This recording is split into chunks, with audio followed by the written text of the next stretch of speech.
ప్రతిపక్షంలోకి వచ్చాక బీఆర్ఎస్ కు షాకుల మీద షాకులు తగులుతున్నాయి. 10 ఏళ్ల పాటు తిరుగులేని అధికారాన్ని చెలాయించిన పార్టీ గత అసెంబ్లీ ఎన్నికల్లో పవర్ కోల్పోవడం ఒకెత్తైతే ఆ తర్వాత జరిగిన లోక్సభ ఎన్నికల్లో ఒక్క సీటు కూడా గెలవలేకపోవడం మరింత కుంగదీసింది.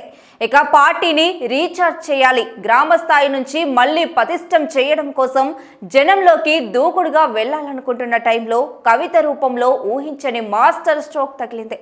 3 నెలల క్రితమే తేడా వచ్చినా అప్పటి నుంచి అడపదడప మాత్రమే పార్టీని ఇబ్బంది పెట్టే స్టేట్మెంట్స్ ఇస్తూ వచ్చారామే. కానీ తాజాగా కీలక నాయకులు హరీష్ రావు, సంతోష్ రావు టార్గెట్ గా చేసిన ఆరోపణలు ఒక రకంగా పార్టీలో ప్రకంపనలు పుట్టించాయన్న విశ్లేషణలున్నాయి. ఇక ఆ తర్వాత బీఆర్ఎస్ నుంచి ఆమెను సస్పెండ్ చేయడం, కవిత కూడా పార్టీకి ఎమ్మెల్సీ పదవికి రాజీనామా చేయడం చకచకా జరిగిపోయాయి. హరీష్ రావు మీద తీవ్ర వ్యాఖ్యలు చేశారు కవిత.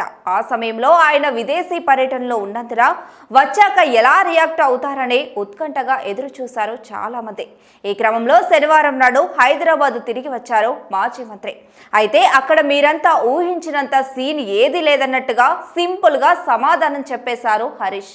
అయితే గతంలో ఇతర పార్టీలు ఎలాంటి ఆరోపణలు చేశాయో అలాంటి వాటినే కవిత చేశారంటూ తేలిగ్గా కొట్టిపారేశారాయన. పైగా ఆమె విజ్ఞతకే వదిలేస్తున్నానంటూ చాలా సింపుల్గా ఆన్సర్ ఇచ్చేసి కొత్త చర్చకు తెరతీశారాయన. ఇలా కవిత మాటలను హరీష్ రావు సింపుల్ గా తీసుకోవడంపై పార్టీ శ్రేణుల్లో రకరకాల చర్చలు జరుగుతున్నాయట. స్పందిస్తే కవితను పెద్దగా చేసిన వాడినవుతాననే ఉద్దేశంతో వ్యూహాత్మకంగానే ఆయన రియాక్ట్ అవ్వలేదని చెప్పుకుంటున్నారు.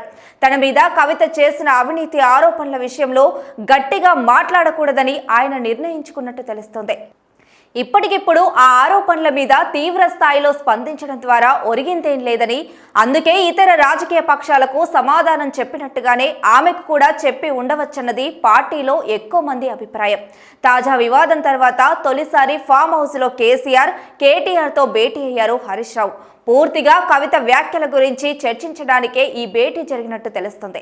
ఆమె విషయంలో ఇక దూకుడుగా మాట్లాడమంటూ పార్టీ నేతలకు ఇప్పటికే ఆదేశాలు ఇచ్చింది గులాబీ అధిష్టానం. ఇలాంటి టైంలో కూడా మాట్లాడకుండా ఉంటే మరింత ప్రమాదం అన్నది పార్టీ పెద్దల అంచనాగా చెప్పుకుంటున్నారు. ఈ క్రమంలోనే హరీష్ రావు కూడా కామ్గా ఉండాల్సిన అవసరం లేదని కేసీఆర్ సూచించినట్టు ప్రచారం జరుగుతుంది. ఒకవేళ తీవ్ర స్థాయిలో రియాక్ట్ అవ్వలేకున్నా గట్టిగా ఖండించాలని చెప్పినట్టు తెలుస్తుంది.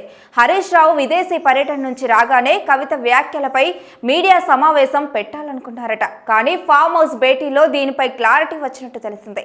ప్రత్యేకించి ఆమెను విమర్శించడానికే ప్రెస్ మీట్ పెట్టకుండా వేరే అంశానికి సంబంధించి ఏర్పాటు చేసినప్పుడు దీనికి సంబంధించిన మీడియా అడిగే ప్రశ్నలకు సమాధానం చెప్పాలని సూచించారట కేసీఆర్. బీఆర్ఎస్ఏ కవితకు బలం అని, ఒకసారి వదిలి బయటకు వెళితే ఆమె వీక్ అయిపోతారని మొదటి నుంచి పార్టీలో టాక్ నడుస్తుంది.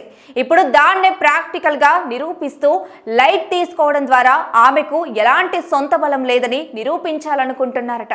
హరీష్ రావు తేలిగ్గా మాట్లాడడం కూడా అందులో భాగమే అయి ఉండొచ్చని అంచనా వేస్తున్నారు పొలిటికల్ పరిశీలకులు. పార్టీ మొత్తం ఒకవైపు, తాను మరోవైపు ఉన్న క్రమంలో కవిత ఇప్పుడు తన సొంత బలాన్ని ఎలా నిరూపించుకుంటారన్నది ఆసక్తికరంగా మారింది.